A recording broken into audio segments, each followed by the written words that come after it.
Canada's golden crop is on the move. Once primarily destined for Asia, especially China, canola is now flowing in a very different direction, straight into Europe's food system and its energy transition. This isn't just a story about cooking oil. It's a case study in how agriculture becomes strategy, how crops turn into leverage, and how trade flows can redraw alliances. Today, we're breaking down why Canada's canola shift toward Europe is reshaping global supply chains, and why the United States can't stop it. If you found this video insightful, don't forget to hit that subscribe button. Stay tuned for more updates and content. We've got plenty more coming your way.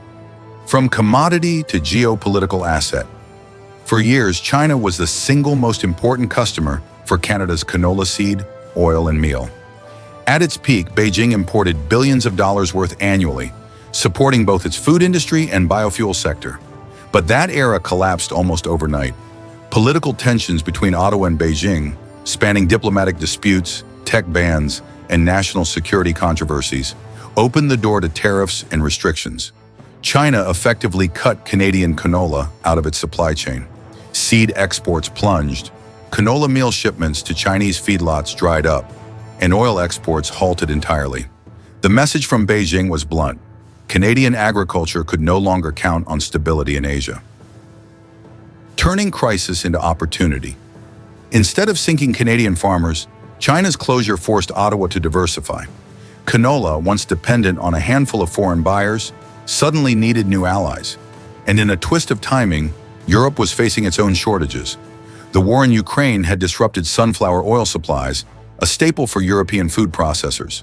Global vegetable oil markets tightened, driving up prices. Canada's canola arrived at exactly the right moment.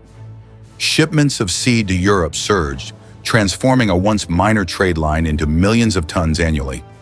What had been a marginal relationship was suddenly a fast-growing partnership. Price dynamics worked in Canada's favor too. Canola was trading at a steep discount compared to Europe's traditional rapeseed. That spread made Canadian supply not just convenient, but essential. From food security to energy security, European refiners and food producers were quick to act. Canadian canola replaced lost sunflower oil in kitchens and processing plants, but the bigger play was in energy. The EU is under pressure to hit strict climate goals, and renewable diesel and biofuels are central to that effort. Canola oil is a prime feedstock for these fuels. Across the Canadian prairies, new processing plants are being built to crush millions of tons of seed, turning it into oil destined for Europe's refineries. Some of these facilities will be among the largest in North America, cementing Canada as a strategic supplier for Europe's clean energy transition. For Brussels, Canadian canola solves two problems at once. It supports food security and advances climate policy. The U.S. loses ground for decades. The U.S. was Canada's natural export market. Shared borders and integrated logistics made American buyers the default option. But regulatory shifts in Washington are changing the equation. The U.S. Clean Fuel Production Credit now limits the eligibility of foreign feedstocks. In practice, that means much of Canada's canola oil no longer qualifies for American biofuel incentives. Instead of creating integration, U.S. rules have built friction. Europe, by contrast, offers open demand and fewer trade barriers. For Canadian exporters, the Atlantic route increasingly makes more sense than the southern border. Billions in infrastructure. This pivot isn't temporary. Canada is building permanent infrastructure to lock it in. Billions of dollars are flowing into crushing plants, railway expansions, and upgraded port facilities across Alberta, Saskatchewan, and Manitoba. Grain elevators are modernizing, while Pacific Coast export terminals are being retooled for higher throughput. These investments are designed to double Canada's crushing capacity within the decade, proof that this is no short-term adjustment.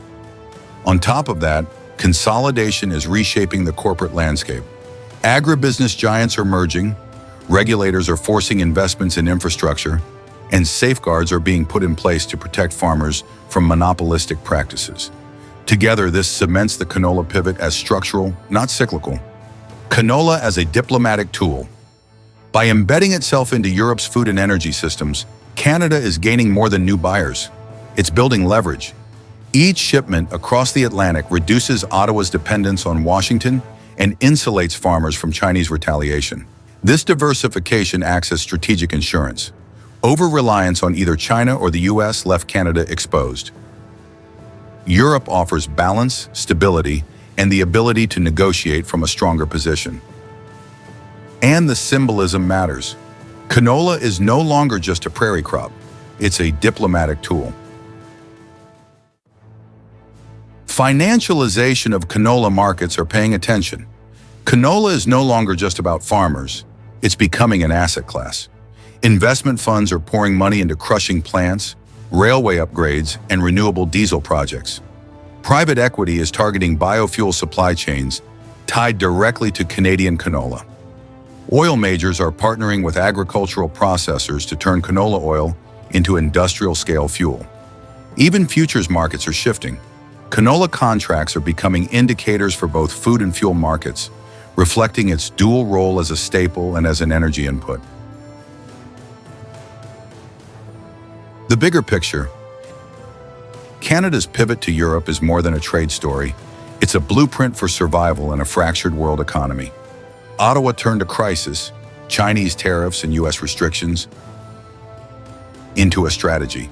By embedding canola into Europe's food and energy transition, Canada has diversified its economy, strengthened its diplomacy, and reduced its vulnerabilities. Agriculture, energy, and geopolitics are now overlapping in ways we haven't seen before. Canola is no longer just a yellow flower on the prairies.